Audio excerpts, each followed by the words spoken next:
Welcome back to another episode of ROC Boys Football. Today we are looking at day one of the 2022 NFL Combine. Day one of workouts, I should say. I know interviews, measurements were happening yesterday. I don't put as much stock in the Combine as many people. My brother definitely doesn't. I kind of use it as something that you can confirm what you saw on the tape. For example, Chris Olave looks like he can move. He confirmed that he can move today. I'm not going to blast anybody up my charts. I'm not going to tear anybody that far down off my player ranks. But without further ado. Yeah, to me, the combine is if you don't do anything notably bad or I guess notably good, it really is kind of irrelevant to me. Yeah. So if you're a guy who's running in the a 4.45, it's not a great time. It's not a bad time. It doesn't affect my stock for a wideout, say. Yep.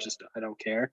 Yeah. But I do think if you run alarmingly slow or alarmingly fast, perhaps you maybe think something about it, especially if it was a guy who didn't produce at a particularly high level or play at a big school. Is kind of my thoughts.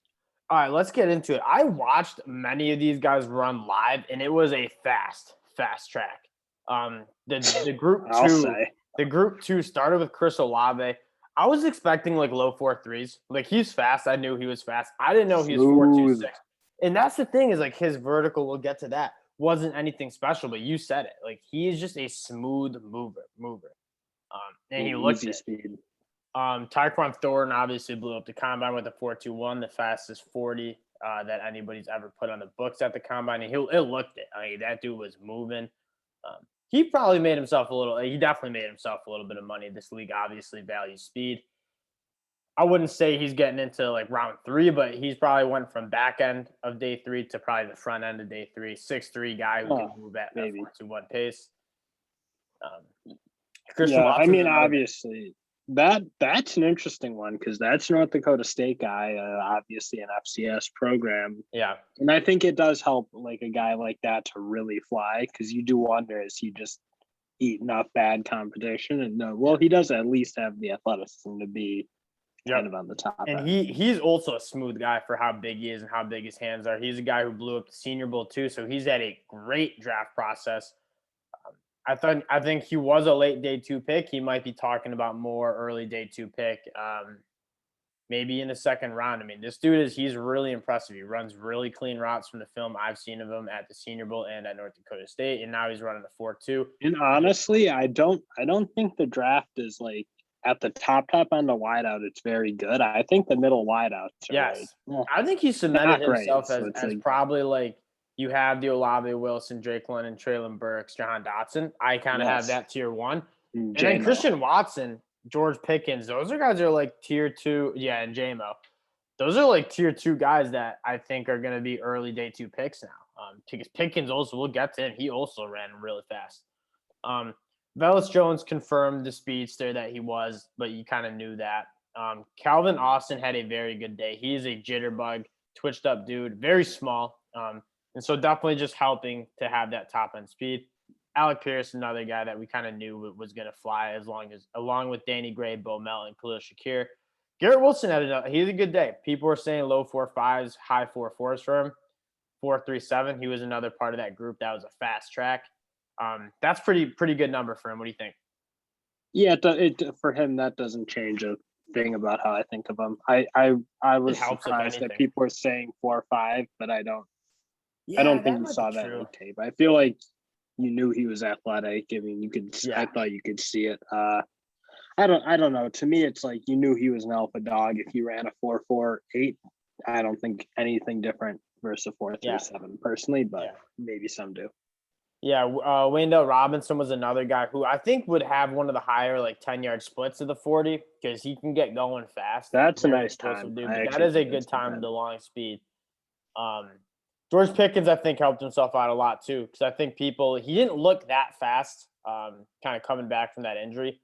4.4. That's probably where we disagree is you are obviously quite excited about this 4.4, but to me it's and I get the injury, so I do think it's good for him to have ran a good time because during games, I don't think you saw a ton of play speed, which limited is probably somewhat concerned. Oh, of course. And again, this is like a case, and I'm not a medical expert. Like, I don't know what you should be looking at 7 months out of an ACL versus 9 or whatever. Yeah.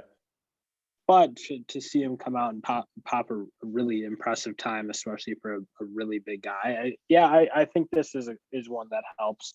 I don't know that it totally nullifies all my concerns about the game speed, but it goes a ways in doing it, I suppose. You know it's there, though. You know it's there now. Like, you know he can get moving. And he's a guy who likes to stretch teams vertically down the field. More of a jump ball guy than a separator guy, but 4.4 he's speed, a good tracker. That is getting to the point where, like, you're running away from DBs with that speed. And he looks, man. I'm kind of into that, like, just taking a look at the body. Like, he looked like a beast, man, like Thanos. Sky Moore's another guy. He's a smooth mover. Flyer, too, 4.41. That's a good time for him. That he definitely helped his stock. Johan Dodson with the 4.43. That's about what I saw in film. Like, he can boogie. He's also a very good separator, runs clean routes. He said that he was a little disappointed with the time. I thought he could run a little faster. But yeah. So we'll see the pro day. We'll see the pro. And he's a guy. It doesn't matter to me if he runs like if he's in the 4.3s in his pro day. I feel no different because I know he can play. He plays fast. Yeah. I just worry about that weight. He came in a little light. Kevin Austin. 174 is interesting. Yeah, that's facts. Yeah. That's Kevin Austin Jr. 4.43. You knew he was fast. Trey Turner, a guy that I'm not a huge fan of. Jalen Tolbert maybe a little slower than I would have thought. I thought he was more of a vertically. He wins vertically. He looked really fast on South Alabama. Maybe that was because of the strength of schedule. Makai Polk, Jalen Naylor. Looking, Traylon Burks is another guy that you might want to talk about. 4.55. That's probably a little under expectations, and he's more of a guy that needs the momentum. Like he's like a big rig truck. He can't just go 0 to 60 real quick. He needs to kind of build it up. If he's got like a little more of the Mike Evans longer speed kind of ability. Granted, Mike Evans ran a better time, but still. The only problem with Traylon Burks is that like people were because he doesn't run the cleanest routes. He's not a great separator.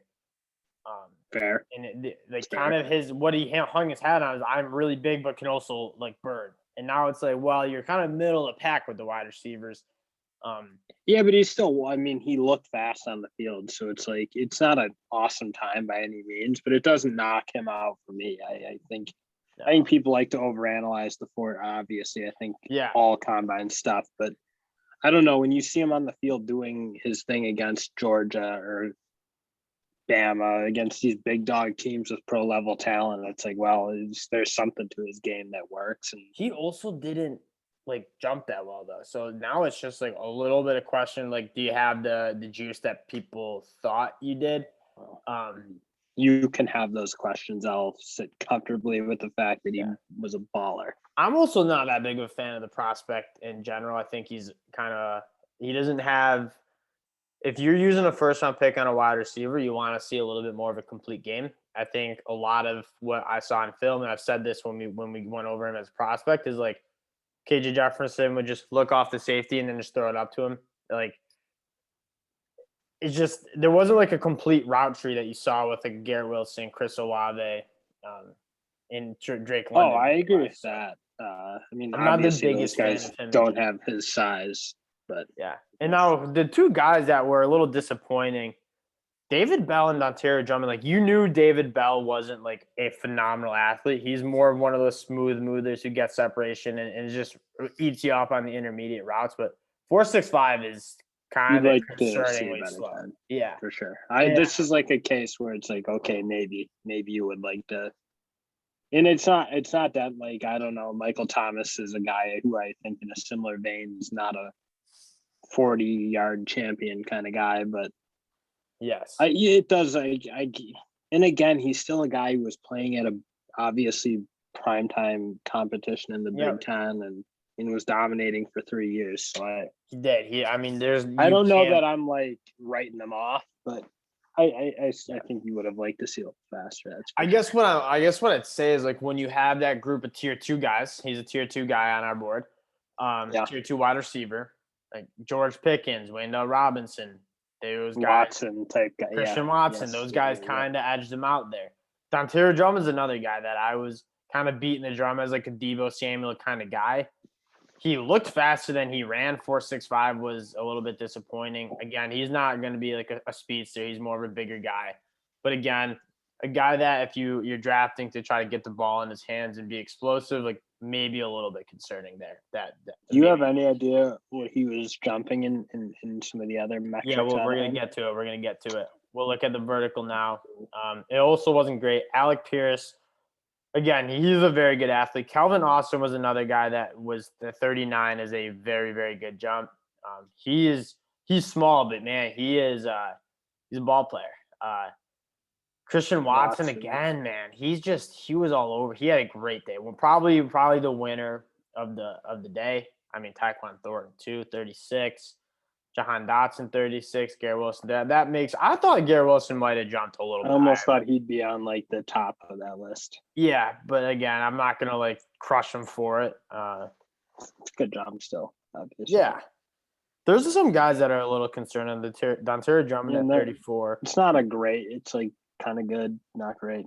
Here's what I'm concerned with. Treylon Burks. Like, again, like that's just like the narrative around him was like, oh, he's going to blow up the combine. He's very athletic for the size. Like, he tested average.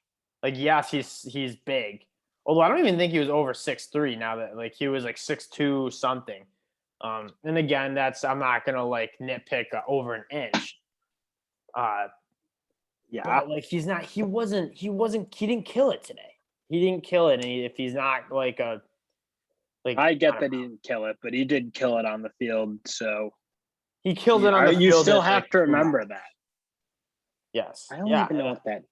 He just doesn't have a good route. He wasn't playing at North Dakota State, so it's like that is something.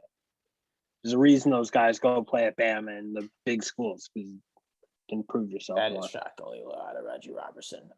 Olave is a guy to mention, and that doesn't stun you. It's like you don't think of him as a wildly explosive. He's just a smooth. Efficient mover. Moves efficient, yeah. But I mean, this 32 is obviously it's low. It's weird to see a guy like.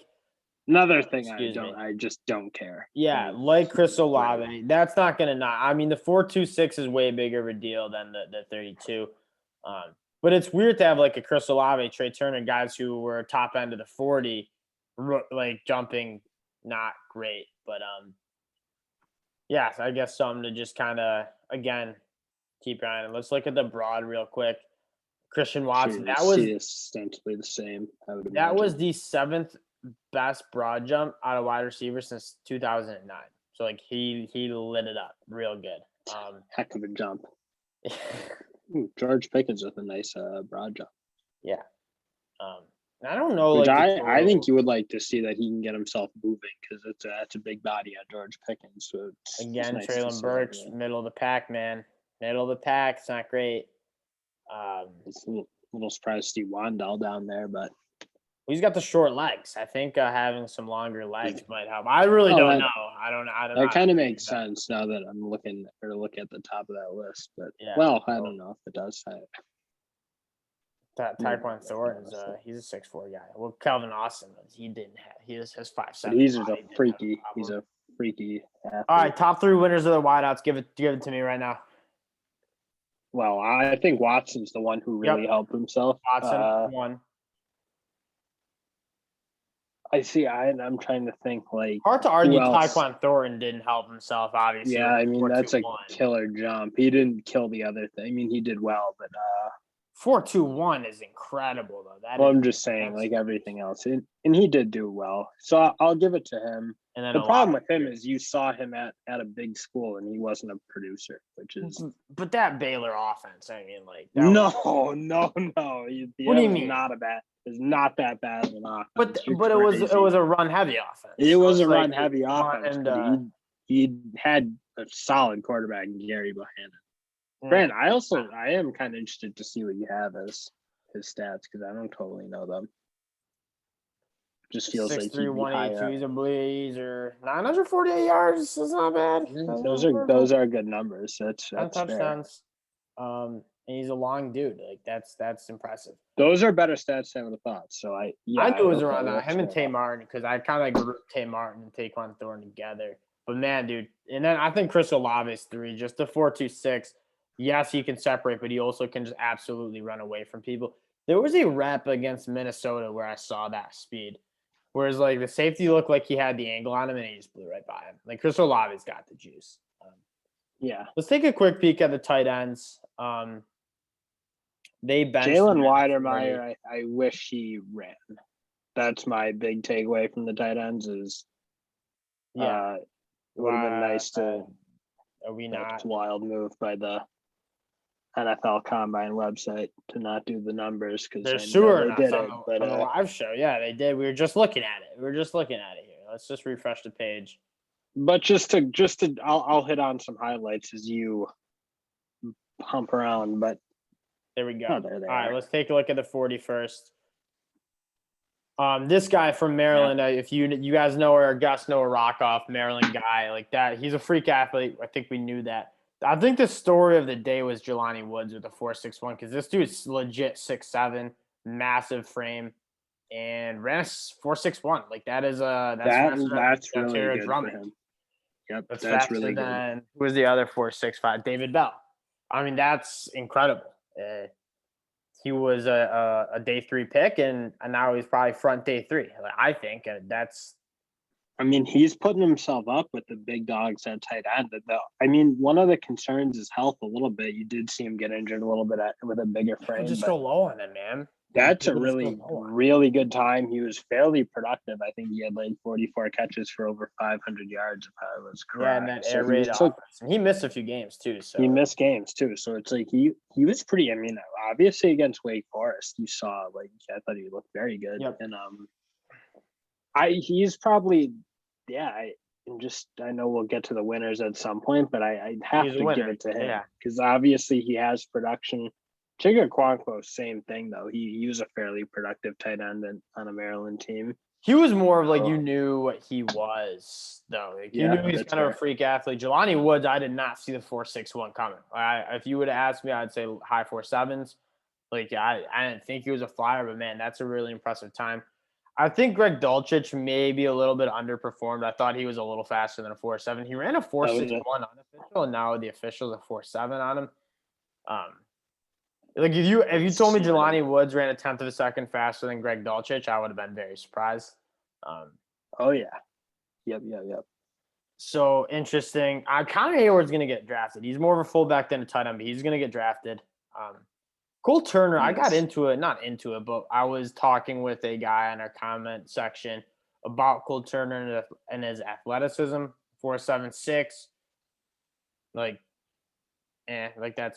that's solid. It's probably faster than I would have thought. I think the guy who really hurt himself was Jake Ferguson because he at 4.81 that's not moving, and he was never like the best athlete, but he only had 14 reps at the bench, so it's just you knew he wasn't a great athlete, but it kind of confirmed like he is very limited athletically. He's just a really reliable target. Also not a giant like Austin Allen. Yeah, I get that he's not athletic, but he's like truly huge.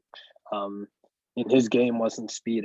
He's a very good contested catcher. He's a big target in the red zone. That's what he is. Yeah. Yeah. So you know what he is. So yeah, I think Jake Ferguson though, he's not a giant and to run a little slow. So there's 2 fullbacks in this class, Jeremiah Hall and Connor Hayward, and you're clearly seeing which one's going to get drafted. Connor Hayward, and this guy will be a special team or UDFA. That's crazy.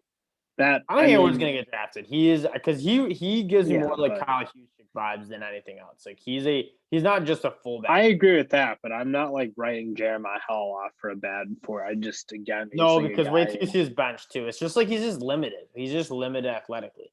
Let's take a look at the bench because at the end of the day, a lot of tight ends are asked to inline block. Jelani Woods, 24. That's some long arms to be doing. That's like tackle numbers. Like that's very. That's a really good. It's like strong tackle, not strong, but middle maybe. Yeah, it's like middle of the road offensive tackle. And he's got the long arms too, so that's impressive. And he's benching more than guys like Jeremy Rucker. Like that's impressive. That's not a horrible bench. No, I actually thought it was 14, so that's on me. I thought it was 14. Jake Ferguson got 15. Again, just limited. Greg Dulcich, I think you knew wasn't gonna blow it up. Did Troy McBride run the 40, by the way? I don't think I saw. I didn't see his name. He's a guy that he's not going to be a burner, but he's going to be solid. He'd probably run just a 4.7-ish would be my guess, but yeah, obviously a good player. And again, the biggest thing we'll close on is the 40s for the wide receivers. Probably the most important. I am questioning these times a little bit because they just seem too fast. I almost wonder if like NFL Network knows that we all just want to see wild times. And the only way to get us to watch is to tell us people are running mad fast. And I remember during COVID, there were some friendly 40 times. There were some awfully friendly, and these are even more friendly than that. And it was weird because it was the group 2 guys that were killing it. Like Tyquan Thornton 4.21, Chris Olave 4.26. I knew those guys were fast. I didn't know they were that fast. Christian Watts with a 4.28, just dummy. It's kind of it's just everybody ran. Everyone ran like a tenth of a second faster. A 4.3 was like slow. So yeah, like it's middle of the pack. But like the group 2 wide receivers with Chris Olave started it. Tyquan Thornton, and George Pickens were all grouped in that group 2, and they all flew. Like we're like really fast. Like you tell me George Pickens runs faster than Johan Dodson? Like yeah, that smells like some. I'm not even saying it's like rigged or anything. It's just like it was like. Well, I'm saying it might be rigged, so you cannot say it. How can you not have questions? They all ran 4.3s. Yeah, it was all really fast. It was oddly similar to, and all these guys were the Group 1 guys. The Group 1 guys were running significantly slower. Like, okay, yeah, the Fitz was in for the Ohio State group. That's what I'm thinking. Well, that would be classic. Obviously. Yeah, Ryan Day was there. He's probably messing with the lasers. I think we all know that. All right, let's wrap up the episode. I'm going to give you my top 3 winners. I've thought it over a little bit. I think Christian Watson won. I think at the size, running a 4.28, I believe. That's just really impressive. And I want to. He's like 6'4", so he's doing everything well. It's not like he just ran. He was up top. Yeah, he was explosive, and he's a guy who's a smooth mover too. So, what's his height and weight though? We're going to go by snack. Check the roster. Give him an extra inch at least. They'll give him an extra inch, but he's big. He looks good sized. 6'5", yeah, he's 6'4". He's 6'4". But like that is very, very impressive. Yeah, 6'4", big hands, long arms. That is a he's a second-round pick. He's a second-round pick now. Good backup with potential, please. That should. Yeah, so Christian Watson wins the day. I think Chris Olave with a 4.26. I think you knew he was fast, but like having game-breaking speed. Do you really consider Olave like quote a winner? Because it's like, does it change your placement on him? It doesn't really for me, but yeah, he's still wide receiver 2 for me. So yeah, I guess maybe not. You still have G. Wilson? Okay, I got my second winner. You're right. Talking about Chris Olave, George Pickens. Him running a 4.4 flat is very good. That is because you had questions about the play speed. That's very, very impressive out of him. And then my third winner, probably Jelani Woods at tight end. He made himself, if we're talking about how much you're moving up, he moved up a couple rounds. He was end of day 3 guy, I think, on most people's boards, not really getting talked about as a top 5 tight end. He's got to be in the conversation. I mean, at 6'8", you're telling me he's the 6'7", I think. You're telling me he's the best athlete at the combine from the tight end spot? Well, he was not the best athlete, but he's good. Well, I guess he was like pretty close. So yeah, Tim or Chig, I'd say. So that's fair. Shouldn't have said that. And with the 24 pound, like he's strong. And I don't. Yeah, it's like, what is he gonna? I mean, Oklahoma State called him a blocking tight end or fullback when they sent him packing. So maybe he does have a little more juice in the. And like that's an impressive. It's impressive to get 24 reps with 34-inch arms. So probably Jelani Woods is the last winner. I had Wayndell Robinson up there. George Pickens again. I'm excited. This was a fun start to the 2022 NFL Combine. I got my tinfoil hat on big time, I gotta say, but such as it is. Yeah. All right. Well, we'll close on that. once again, appreciate y'all guys for watching. Please like, subscribe to the video, to the channel. We appreciate all the support, and we'll be back tomorrow night with some more NFL Combine breakdown, and we'll also have a mock draft coming out. Peace, y'all.